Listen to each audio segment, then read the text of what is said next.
Topic डाले आप सभी, राजस्थान में कृषि।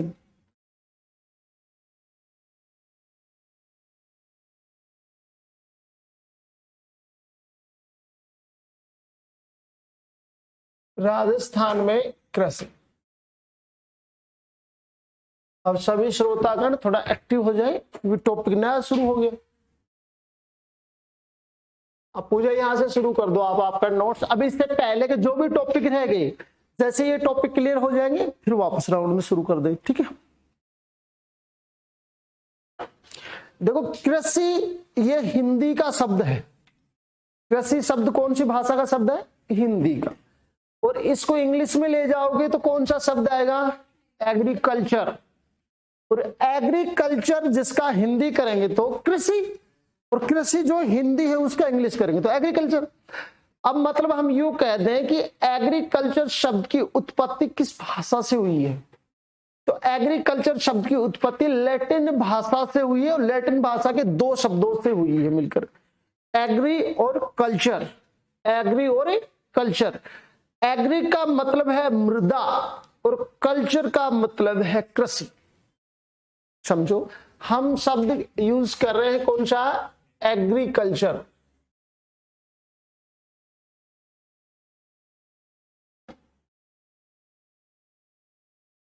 एग्रीकल्चर, इसमें दो शब्द हैं, ये दोनों ही। अब देखो इनको संयुक्त रूप से रखा ना, तब तो ये किसका हो गया? इंग्लिश का। लेकिन इसको हमने तोड़ दिया, इसको हमने क्या कर दिया? तोड़ दिया, तो दो शब्द हो गए एग्री। ये एग्री किसका है? ये लैटिन भाषा का है। किसका है? लैटिन भाषा का है। इस एग्री का मतलब तो है क्या? मृदा। हिंदी में इस लैटिन शब्द को हिंदी में कन्वर्ट करेंगे तो मतलब क्या है इसका? मृदा। और ये कल्चर जो है ये भी किसका है? लैटिन का है। इसको अगर हिंदी में कन्वर्ट करेंगे तो इसका मतलब क्या आएगा? कृषि। तो आपसे पूछा जाए कि एग्रीकल्चर शब्द की उत्पत्ति किस भाषा से हुई है? तो लैटिन भाषा से। लैटिन भाषा के कितने शब्दों से मिलकर एग्रीकल्चर बना है? दो, एग्री और कल्चर से। एग्री का हिंदी अर्थ होगा मृदा और कल्चर का हिंदी अर्थ होगा। तो अब यहां से पहली लाइन लिखना शुरू करें। अपन लिख रहे हैं यहां शब्द उत्पत्ति।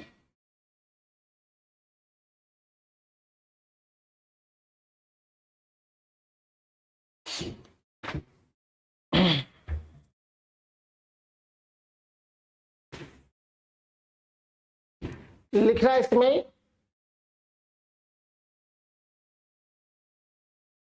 एग्रीकल्चर शब्द की उत्पत्ति। एग्रीकल्चर शब्द की उत्पत्ति, एग्रीकल्चर शब्द की उत्पत्ति लैटिन भाषा के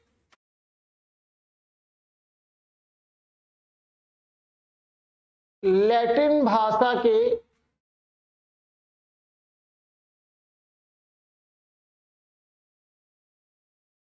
एग्री प्लस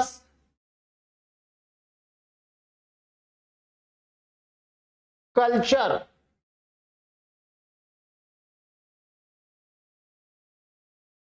एग्रीकल्चर शब्द की उत्पत्ति लैटिन भाषा के एग्री प्लस कल्चर शब्द से मिलकर हुई है या शब्दों से मिलकर हुई है।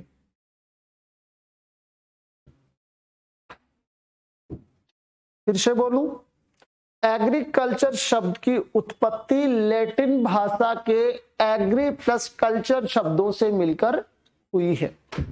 अब यहां जैसे एग्री शब्द है, इसको अंडरलाइन करके नीचे इसका हिंदी अर्थ लिख देंगे। इसका अर्थ क्या है? मृदा। और कल्चर जो है इसका अर्थ क्या है? कृषि।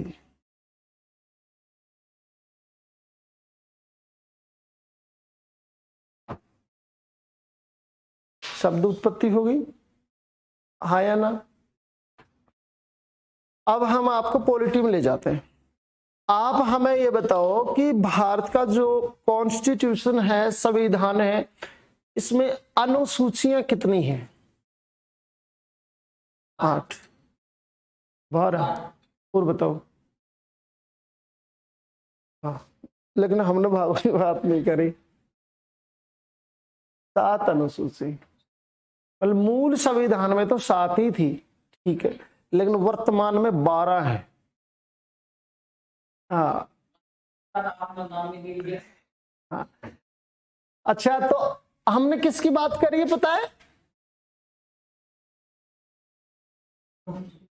अनुसूची की, अर्थात अनुसूचियों की। अब मैं बात करूं सूची की। अनुसूची कितनी है? तो सूचियां कितनी हैं? सूचियां कितनी हैं? कौन कौन सी है ये?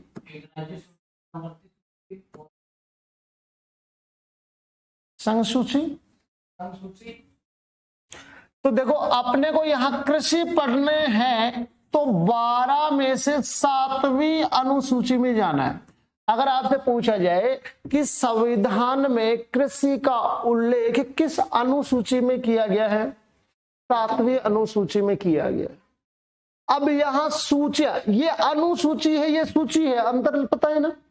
यहां अनुसूचियां 12 हैं, जिनमें से 7वीं में उल्लेख मिलेगा कृषि का। सूचियां कितनी है? 3, जिसमें संघ सूची पहले नंबर पे रखना है वरीयता के हिसाब से, संघ सूची। फिर आएगी कौन सी? राज्य सूची।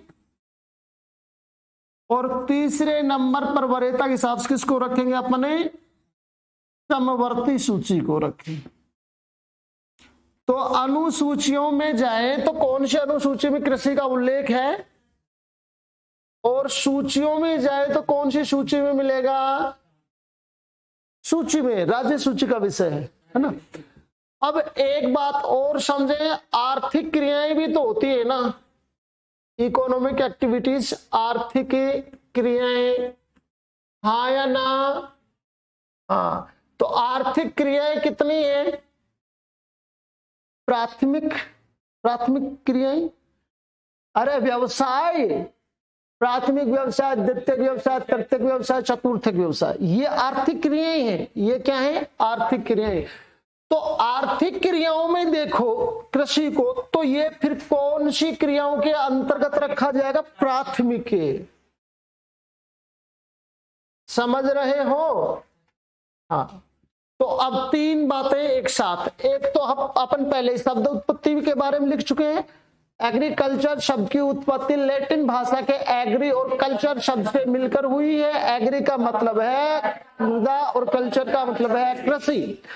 अब हम आपसे पूछ रहे हैं कि कृषि संविधान में किस अनुसूची में वर्णित है? तो कृषि संविधान की 7वीं अनुसूची में वर्णित है।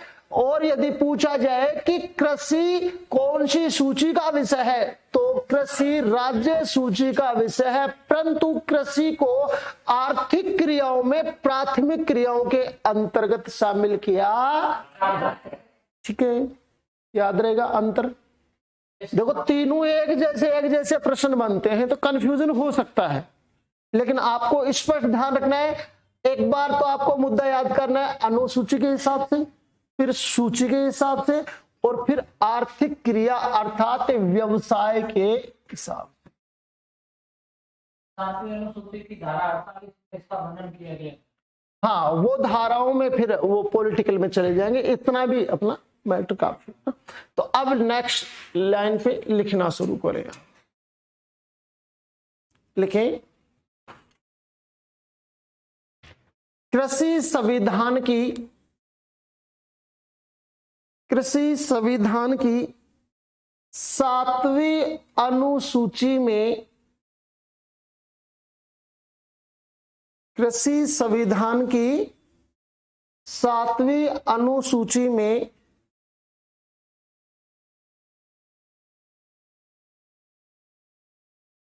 उल्लेखित है या वर्णित है। कृषि संविधान की 7वीं अनुसूची में उल्लेखित है। नेक्स्ट लाइन पे लिखेंगे, कृषि संविधान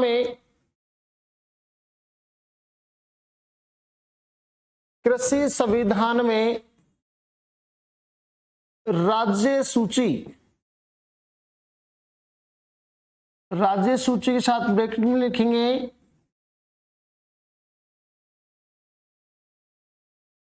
सूची सेकंड, वरीयता के आधार पर भी रखा जा सकता है ना। तो कृषि संविधान में राज्य सूची अर्थात सूची सेकंड का विषय है,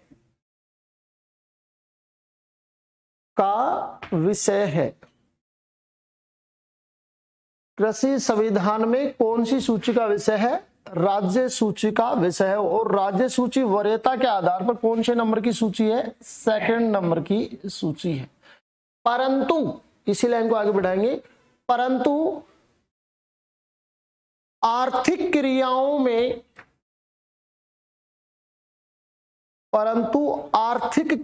में कृषि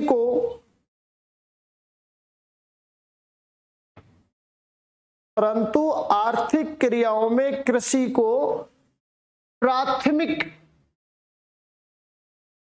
व्यवसाय के अंतर्गत रखा गया है।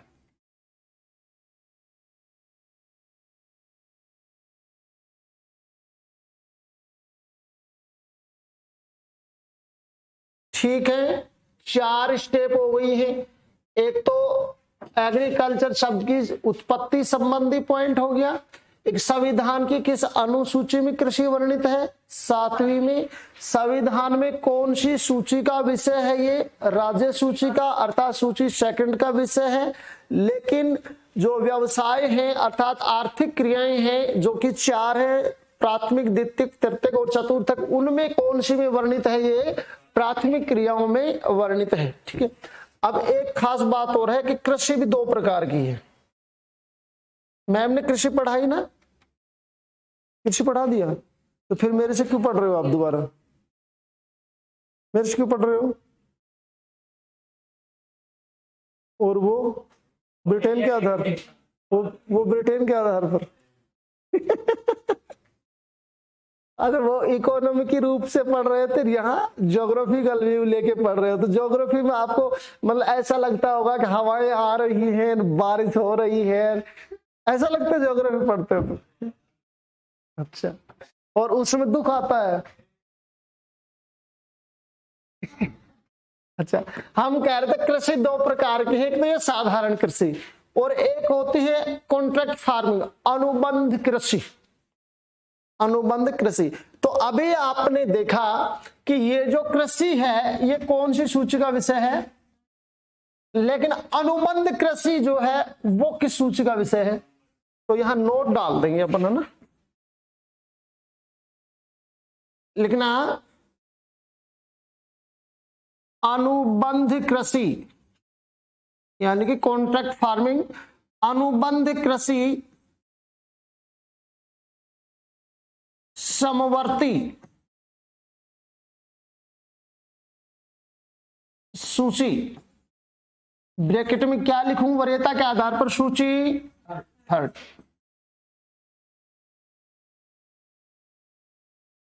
ब्रैकेट बंद, अनुबंध कृषि समवर्ती सूची का विषय है। क्या? हाँ, लेकिन वो प्रकार उसमें बहुत सारे हैं, वो नहीं कह सकते वो प्रकार। मतलब इसमें अभी मैं उदाहरण दूंगा, एक का विषय है। मतलब भाई साहब, जमीन आपकी, मैं बड़ा व्यापारी आदमी, मैं आपके पास आया कि भाई साहब क्या फसल बोते हैं? बोलो हम तो भाई गेहूं चावल जो ये बातें हैं। अब मैंने कहा कि ये फसल बंद कर तू और तू इसमें अफीम की कृषि कर, जो पैसा लगेगा मैं लगाऊंगा, तेरा फिक्स, नुकसान होगा तो मेरा, फायदा होगा तो मेरा, तेरा ये फिक्स है। मतलब मैंने आपसे कृषि के लिए क्या कर लिया? कॉन्ट्रैक्ट कर लिया। तो एक तरीके से वो वाणिज्यिक क्रियाओं में आ जाएगी, है ना। और वाणिज्यिक क्रियाएं किस में आ जाती है? फिर थर्ड में, इसमें आ जाती है, समवर्ती में, यानी कि थर्ड सूची में। तो अब अंतर हो गया ना, कृषि किस सूची में है? राज्य सूची में। लेकिन अनुबंध कृषि किस में है? पक्का? अब अपन देखते हैं राष्ट्रीय किसान दिवस के बारे में और थोड़ा सा जानते हैं। तो साइड में पॉइंट बनाएंगे, राष्ट्रीय किसान दिवस।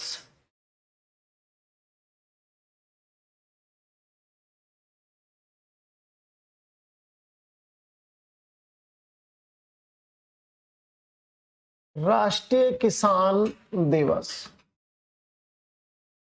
राष्ट्रीय किसान दिवस प्रत्येक वर्ष कब मनाया जाता है? December of 23rd। हाँ, याद में। राष्ट्रीय किसान दिवस प्रत्येक वर्ष 23 दिसंबर को मनाया जाता है।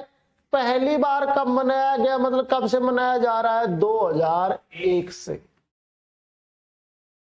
राष्ट्रीय किसान दिवस पहली बार वर्ष 2001 में मनाया गया था। उसके बाद से प्रत्येक वर्ष 23 दिसंबर को क्या मनाया जाता है?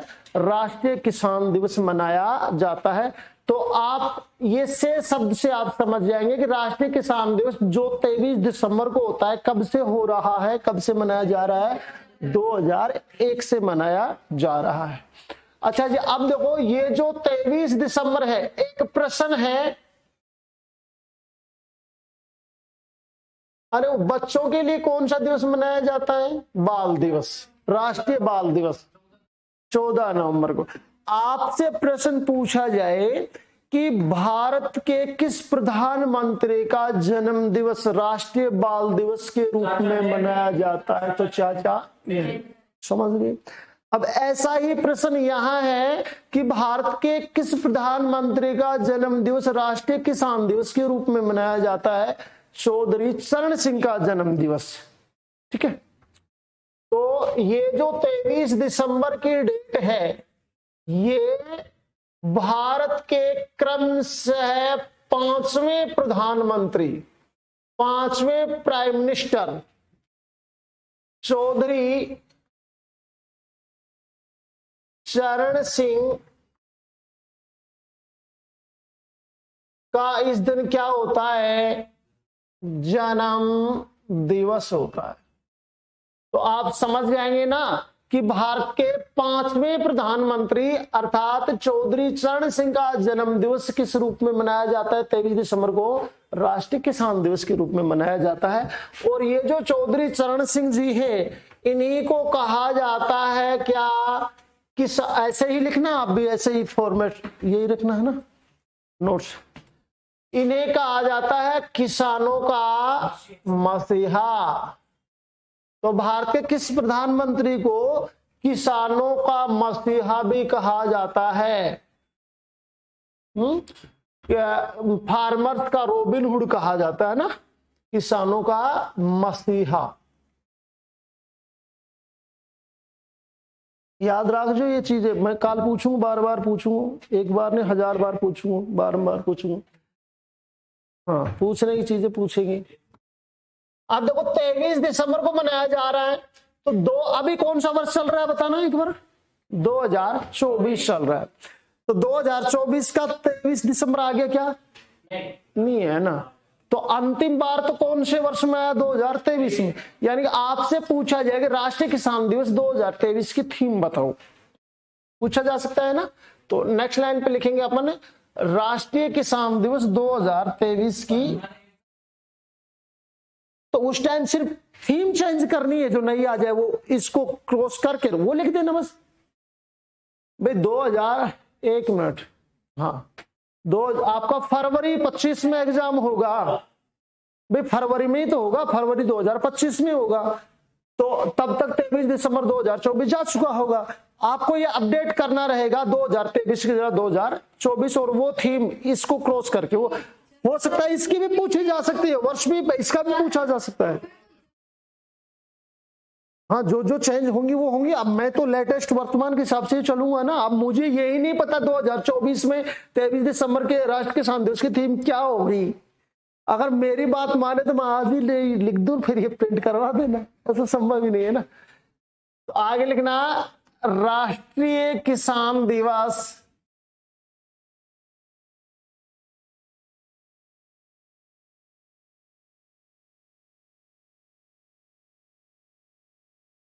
2023 की थीम।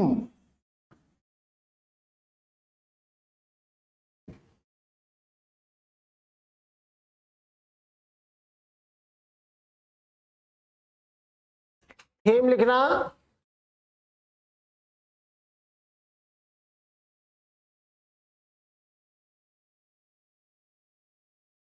खाद्य सुरक्षा व लचीलेपन, खाद्य सुरक्षा व लचीलेपन का स्मार्ट समाधान।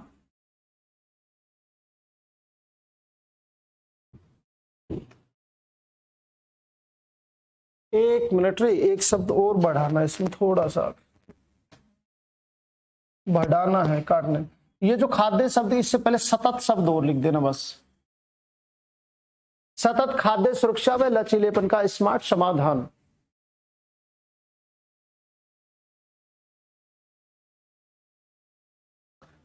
ठीक है।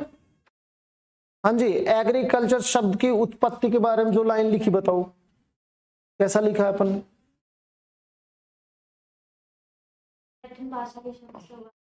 किसका किसका क्या हुआ है? अरे एग्रीकल्चर शब्द की उत्पत्ति लैटिन भाषा के एग्री और कल्चर शब्दों से मिलकर हुई है। एग्री का मतलब मृदा, कल्चर का मतलब है, सही बात है।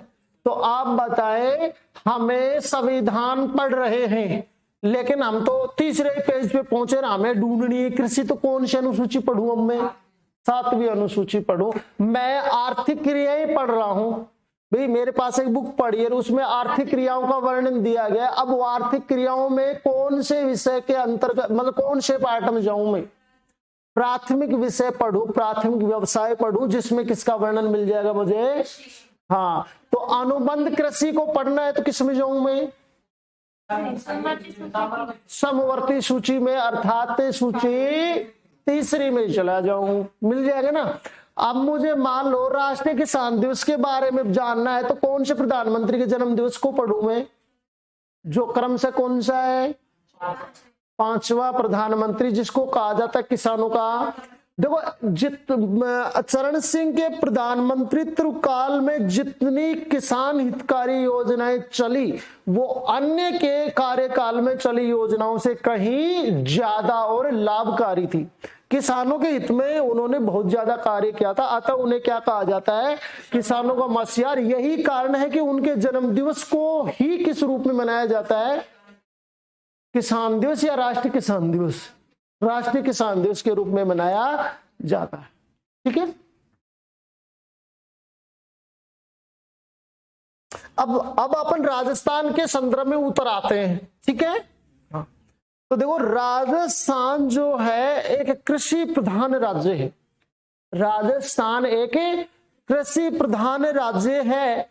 यहाँ की लगभग 75%, 75% जो आबादी है वो अपने जीवन निर्वाह के लिए कृषि और पशुपालन पर निर्भर है, डिपेंड।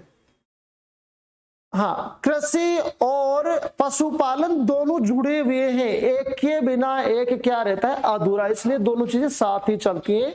अब आप ये देख सकते हो कि किसी राज्य की आधी से ज्यादा हो गई ना, 75% आबादी या जनसंख्या अपने जीवन निर्वाह के लिए, जीविकोपार्जन के लिए वो किस कार्यों पर डिपेंड है? कृषि और कृषि से जुड़े हुए पशुपालन पर निर्भर है। तो आप ये भी मान सकते हो कि फिर तो कृषि और पशुपालन से जो है राजस्थान की अर्थव्यवस्था में सहयोग भी ज्यादा मिलता होगा। तो अपन ये कह सकते हैं कि कृषि राजस्थान की अर्थव्यवस्था का मेरुदंड है, बैकबोन है, रीढ़ की हड्डी। गलत तो नहीं होगा ना? राजस्थान चूंकि कृषि प्रधान राज्य है। अब कृषि प्रधान कैसे है? क्योंकि आधे से ज्यादा जनसंख्या कृषि कार्यों से जुड़ी हुई है। जब आधी से ज्यादा जनसंख्या कृषि कार्यों से जुड़ी हुई है, तो मतलब राजस्थान की अर्थव्यवस्था में कृषि का योगदान अच्छा खासा होगा। अब जिस सेक्टर का जो है योगदान अच्छा खासा है, तो फिर वो उसकी मेरुदंड कही जा सकती है। कह सकते हैं कि नहीं कह सकते? देश में जितना कृषित क्षेत्र है, कृषित क्षेत्र शब्दों का ख्याल रखें, कृषित क्षेत्र मतलब कृषि योग्य क्षेत्र ना, जिसपे कृषि कर रहे हैं वो क्षेत्र, कृषि क्षेत्र जो कृषि के काम में आ रहा है। तो देश में जितना भी कृषित क्षेत्र है, उसमें से राजस्थान में 14.09% क्षेत्र राजस्थान में देश के कुल कृषित क्षेत्र का कितना भाग है? 14.09% है। जहां राजस्थान की कुल जनसंख्या अर्थात 6,85,48,437 में से 75% जनसंख्या कृषि और पशुपालन संबंधी कार्यों से संलग्न है। अब इस क्षेत्र का राजस्थान की इकोनॉमी में अच्छा खासा योगदान है, तो इसको अपन राजस्थान की अर्थव्यवस्था का मेरुदंड कह सकते हैं। लिखना शुरू करेंगे। लिखना नेक्स्ट लाइन पर लिखे, राजस्थान एक कृषि प्रधान राज्य है। राजस्थान एक कृषि प्रधान राज्य है। समझ में नहीं आया वहां बोल देना, कल किंतु परंतु नहीं चाहिए, प्रश्न पूछूं, ठीक है। राजस्थान एक कृषि प्रधान राज्य है। लाइन को फुल स्टॉप करके इसी को आगे बढ़ाना। यहां राज्य की लगभग 75% आबादी, यहां राज्य की लगभग 75% आबादी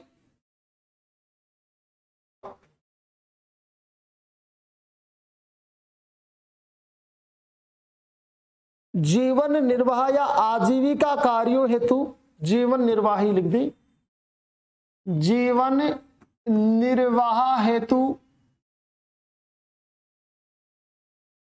कृषि एवं संबंधित कार्यों पर निर्भर है।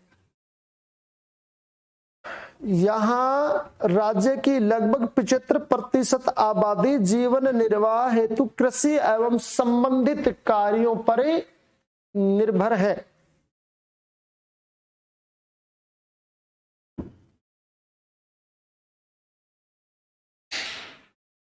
अतः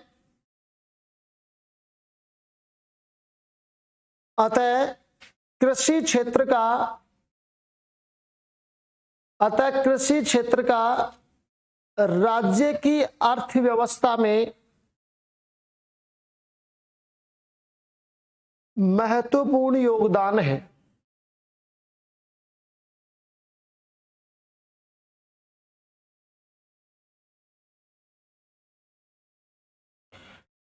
नेक्स्ट लाइन पर लिखना,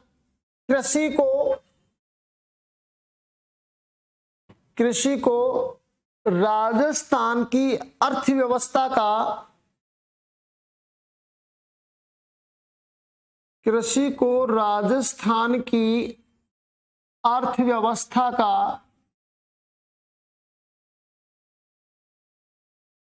मेरुदंड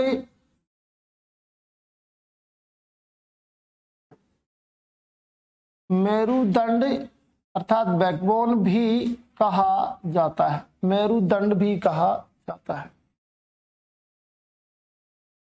आगे आंकड़े देखेंगे कि किस वर्ष राजस्थान की अर्थव्यवस्था में कृषि व पशुपालन का योगदान कितना रहा। हर बार का अलग, वो आंकड़े इकोनॉमिकली रूप से जब लिस्ट पढ़ेंगे वहां, अभी नॉर्मल देख। इसके अलावा आप देखते हैं कि राजस्थान जो कि कृषि प्रधान राज्य है, राजस्थान की जो कृषि है इस पर मानसून की अनियमितता, अनिश्चितता का प्रत्यक्ष प्रभाव पड़ता है। अनियमितता का मतलब क्या? कभी तो मानसून बहुत जल्दी आ जाता है, कभी बहुत लेट आता है, ये तो होगी मानसून की अनिश्चितता। अनियमितता, अनियमितता का मतलब है कभी आया भी और कभी अकाल भी पड़ गया। भाई अनिश्चित मतलब निश्चित टाइम पे नहीं आना, आगे पीछे हो जाना, अनिश्चितता होगी।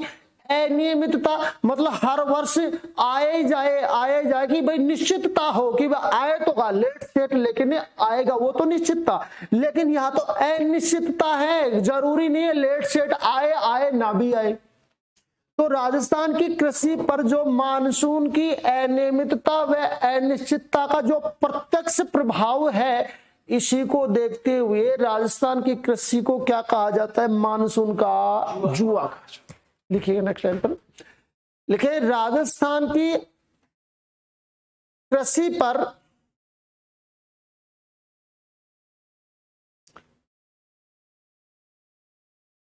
राजस्थान की कृषि पर मानसून की,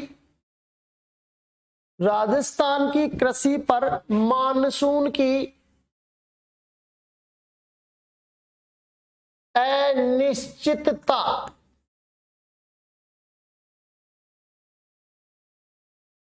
मानसून की अनिश्चितता व अनियमितता, राजस्थान की कृषि पर मानसून की अनिश्चितता व अनियमितता का प्रत्यक्ष प्रभाव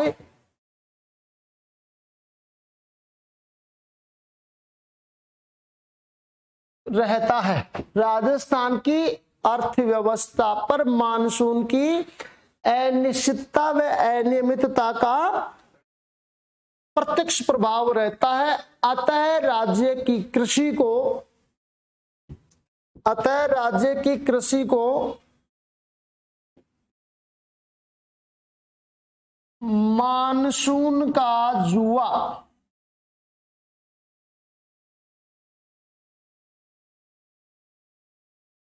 भी कहा जाता है।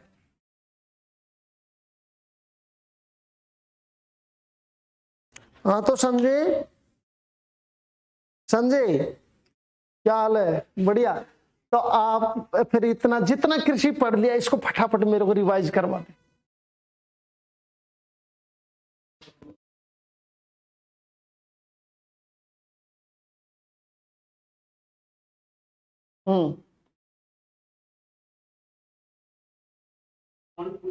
हाँ पॉइंट तो पूछ रहे, वो पॉइंट ही तो नहीं बताऊंगा मैं, पॉइंट ही तो याद करने हैं। आप पता नहीं क्या याद करते हैं, याद करने की तो यही चीजें हैं। हाँ हाँ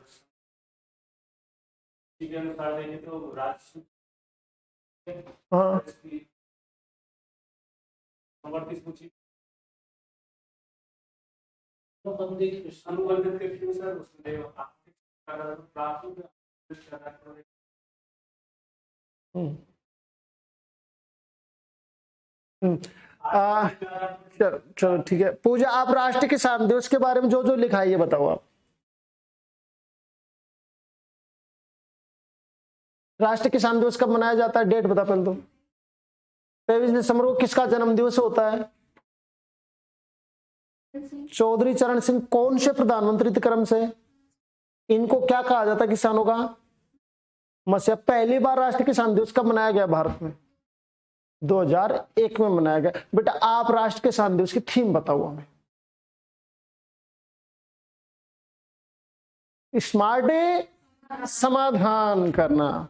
अच्छा, मुझे कृषि के बारे में पढ़ना है, अनुबंध वाली कृषि के बारे में, कॉन्ट्रैक्ट फार्मिंग के बारे में जानना है, तो मैं कौन सी सूची में जाऊं बताओ? राज्य सूची, संघ सूची या समवर्ती सूची?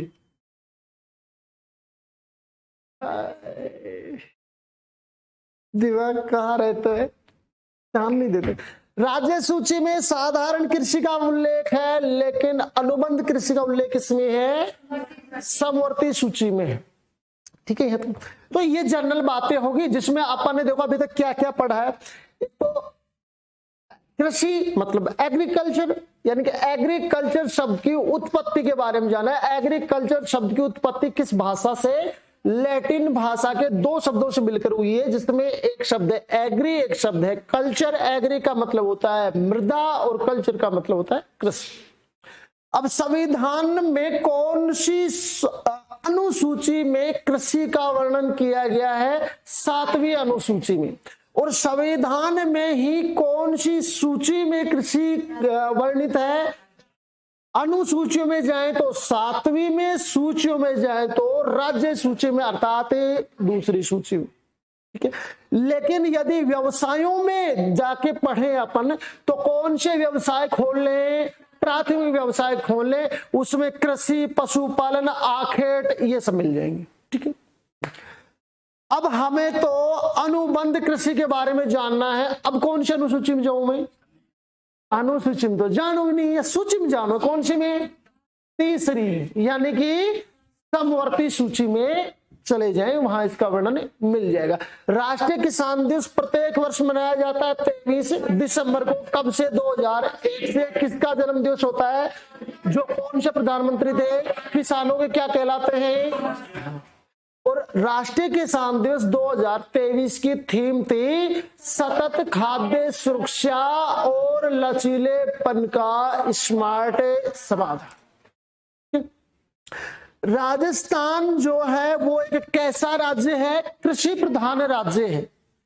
कृषि प्रधान किसे कहेंगे? जिसकी आधी या आधी से अधिक जनसंख्या यदि उद्योगों पर डिपेंड है तो वो उद्योग प्रधान हो जाएगा। लेकिन राजस्थान में तो 75, जो आधी से ज्यादा होगी, 75% जनसंख्या राजस्थान की कौन से कार्यों पर डिपेंड है? कृषि पर डिपेंड है, और कृषि से जुड़े हुए अन्य जैसे पशुपालन, इन कार्यों पर डिपेंड है। तो जब इतना काम राजस्थान की जनसंख्या कृषि संबंधी क्षेत्रों में कर रही, तो इस क्षेत्र की आय का योगदान राजस्थान की अर्थव्यवस्था में महत्वपूर्ण होगा। तो फिर राजस्थान की अर्थव्यवस्था का मेरुदंड या बैकबोन या रीढ़ की हड्डी किसे कहेंगे? कृषि को कहेंगे। अब राजस्थान की कृषि को यदि मानसूनल सिस्टम से जोड़ के देखें तो राजस्थान की कृषि पर मानसून के आने व ना आने का जो प्रभाव है, आने व ना आने का जो प्रभाव है वो सीधा पड़ता है। यदि ठीक टाइम पे मानसून आ गया तो कृषि बहुत बढ़िया होगी, और मानसून नहीं आया तो क्या पड़ जाएगा? अकाल पड़ जाएगा। अब जब इसको और थोड़ा सा मैं घुमा के यूं कहूं कि राजस्थान की अर्थव्यवस्था पर मानसून की अनिश्चितता व अनियमितता का अप्रत्यक्ष प्रभाव पड़ता है। वाक्यांश सही है या गलत है? मारूंगा। अप्रत्यक्ष प्रभाव पड़ता नहीं पड़ता है। लाइन फिर से समझ लो आप। राजस्थान की अर्थव्यवस्था पर मानसून का अप्रत्यक्ष प्रभाव पड़ता है। शब्द सही है गलत है? फिर से समझो, लास्ट बार कह रहा हूं। राजस्थान की अर्थव्यवस्था पर मानसून का अप्रत्यक्ष प्रभाव पड़ता है। कथन सही है या गलत है? सही है। प्रत्यक्ष प्रभाव नहीं पड़ता, अप्रत्यक्ष पड़ रहा है। अप्रत्यक्ष कैसे? मानसून का प्रभाव पड़ा कृषि पर, और कृषि का प्रभाव पड़ा अर्थव्यवस्था पर। तो डायरेक्ट तो नहीं पड़ा, लेकिन अप्रत्यक्ष प्रभाव पड़ा ना। भाई प्रत्यक्ष प्रभाव तो तब पड़ता जब बारिश होने से अर्थव्यवस्था की बुक गड़ जाती। लेकिन ऐसा थोड़ी है। देखो, जब मानसून टाइम पे नहीं आया, मान लो आया नहीं, अकाल पड़ गया, अकाल पड़ गया तो कृषि नहीं हुई। कृषि नहीं हुई तो कृषि क्षेत्र से जो आय मिलती है, राजस्थान की अर्थव्यवस्था को मजबूती मिलती है, वो भी नहीं मिलेगी। तो मानसून का प्रभाव तो पड़ा ना, डायरेक्ट नहीं पड़ा लेकिन इनडायरेक्टली पड़ा। लिखेगा नेक्स्ट लाइन पर, याद आ गया आप लिखो। हाँ। लिखे, राजस्थान की अर्थव्यवस्था पर, राजस्थान की अर्थव्यवस्था पर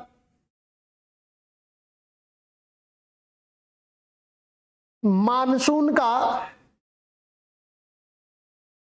राजस्थान की अर्थव्यवस्था पर मानसून का अप्रत्यक्ष प्रभाव,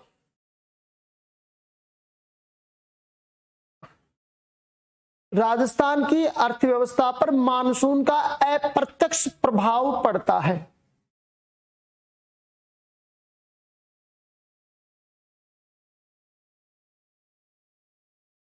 अब हम कह रहे थे कि भारत में जितना कृषित क्षेत्र है उसमें से कितना कृषित क्षेत्र राजस्थान में है?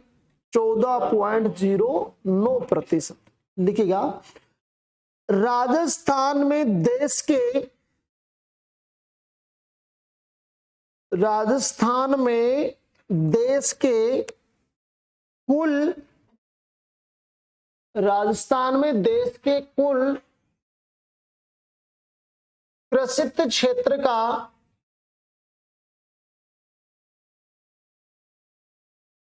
लगभग 14.09% क्षेत्र स्थित है। राजस्थान में देश के कुल कृषित क्षेत्र का लगभग 14.09% स्थित है। ये एक सामान्य प्रक्रिया अपन ने यहां तक देखी, याद हो जाएगी ना, हाँ या ना। आगे हेडिंग डालें साइड में, राजस्थान की कृषि की विशेषताएं।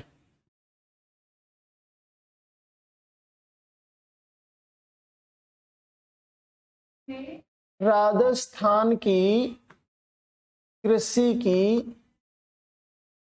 विशेषताएं।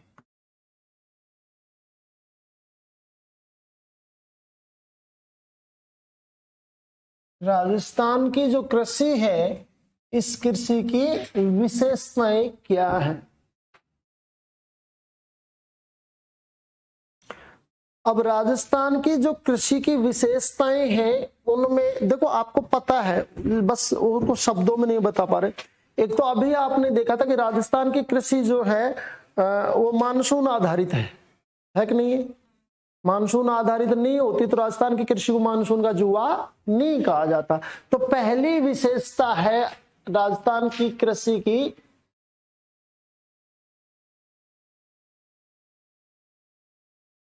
मानसून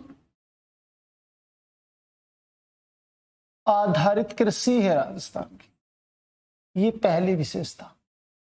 विशेषताएं ध्यान रखनी है आपको, पक्का याद होनी चाहिए। तो अभी अपन ने जो कहा वो ही लाइन एक बार तो लिखनी पड़ेगी। जैसा कि मैं कहूं कि राजस्थान की कृषि पर मानसून का स्पष्ट यानी कि प्रत्यक्ष प्रभाव पड़ता है, अतः राजस्थान की कृषि को मानसून का जुआ भी कहा जाता है। इसके बाद यहां आप लोग को तीन शब्दों का और तीन बातों का और वर्णन करना है कि एक तो राजस्थान की औसत वार्षिक वर्षा कितनी है। तो राजस्थान में एवरेज जो वर्षा होती है 12 महीने में एक सीजन में, तो राजस्थान की औसत वार्षिक वर्षा कितनी है? 5% या सेंटीमीटर? सेंटीमीटर, प्रतिशत नहीं लगाना। तो राजस्थान में औसत वार्षिक वर्षा कितनी होती है? अब राजस्थान को दो भागों में बांट दिया, इधर तो पूर्वी राजस्थान और इधर पश्चिमी राजस्थान। पूर्वी राजस्थान में औसत वार्षिक वर्षा कितनी होती है? 70.4 सेंटीमीटर। पूर्वी राजस्थान में कितनी वर्षा होती है? औसतन 17.4 सेंटीमीटर। वही पश्चिमी राजस्थान की आपसे औसत वर्षा या औसत वार्षिक वर्षा पूछी जाए तो 31.0 सेंटीमीटर। ये तो पार्टीशन करने के बाद है। पश्चिमी राजस्थान की औसत वार्षिक वर्षा 31 सेंटीमीटर, पूर्वी राजस्थान की औसत वार्षिक वर्षा 17.4 सेंटीमीटर और पूरे राजस्थान की औसत वार्षिक वर्षा निकाले तो 57.5 सेंटीमीटर। और इसी हिसाब से आप ये देख सकते हो कि राजस्थान में जिधर वर्षा कम हो रही है इधर कृषि भी कम, जिधर वर्षा ज्यादा उधर कृषि भी ज्यादा। एवरेज देखेंगे तो सामान्यतः राजस्थान में जो अर्थव्यवस्था है उसमें कृषि का अच्छा खासा योगदान है। लेकिन राजस्थान की जो भी कृषि है ये किस पर डिपेंड कर रही है? मानसूनल सिस्टम पर डिपेंड कर रही है। तो राजस्थान की कृषि किस पे आधारित हुई? ये इसकी एक विशेषता हो गई ना। तो लिखना इसमें एक लाइन लिखे, राज्य की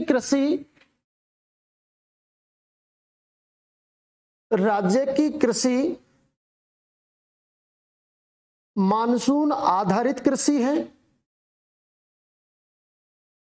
राज्य की कृषि मानसून आधारित कृषि है, अतः राजस्थान की कृषि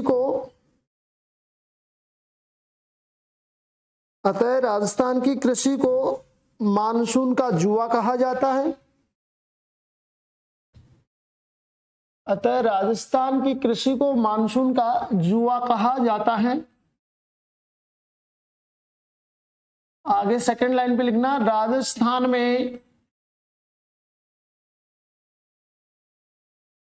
औसत वार्षिक वर्षा, राजस्थान में औसत वार्षिक वर्षा कितना लिख दूं बताना?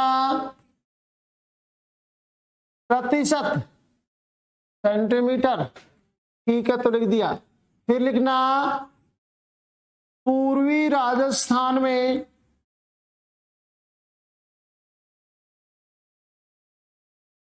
औसत वार्षिक वर्षा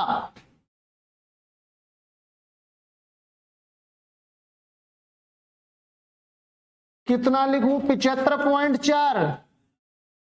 तो 70.4। ठीक है, मतलब जग तो रहे हो आप तो भी प्रभु।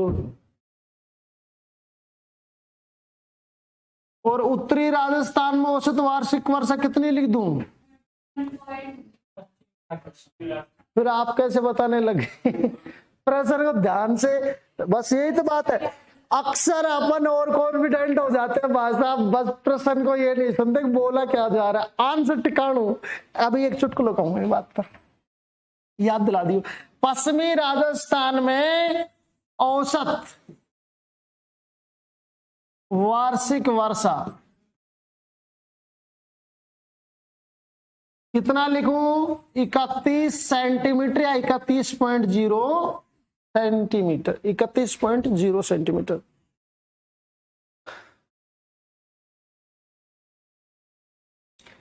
ठीक है, इससे आगे का मैटर पढ़ेंगे कल। अभी आपको एक चुटकुला सुनाता हूं मैं। एक बार पता है ऐसे ही दो दोस्त थे, उन जिनका इंटरव्यू था। 2 मिनट में एक चुटकुला सुना दूं राजा।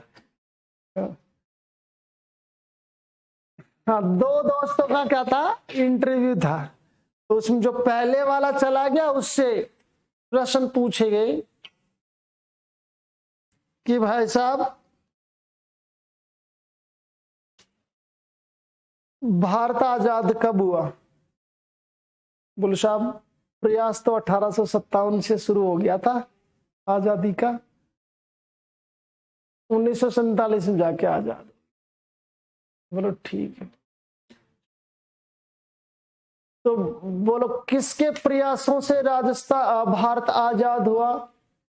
बोलो महात्मा गांधी के प्रयासों से। ठीक है, 2 प्रश्न पूछे, आंसर देके आ गया।